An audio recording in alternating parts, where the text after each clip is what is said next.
Like, this is the package that I received the other day. Oops.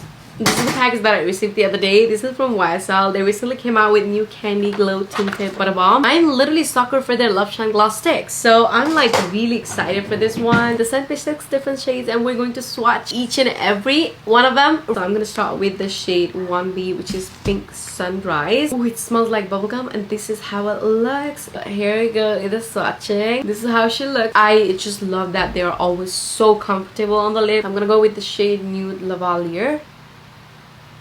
And this is how she looks. I'm going in with the shade Brown Nude. Now this looks very promising. Let's see how it does with the pigment. I love it. So subtle but so pretty. Now let's swatch the shade Rosewood Blush. It has a deep mauve tone. I don't know, but generally each and every shade is looking so good on my skin tone. So let's go in with this shade called Nude Lacer. This is my favorite shade so far. The last shade that we have is Nude Crush. It is also a very chocolatey dark kind of shade. Hold on, wait, I spoke too soon. This is my favorite shade, okay? This is my favorite shade so far. I am confused. Like, I liked each and every shade that I just swatched, and I'm like so grateful that I get to receive this and swatch all of them with you guys so that it helps you guys to choose one of your favorites. Let me know which one was your favorite in the comment section.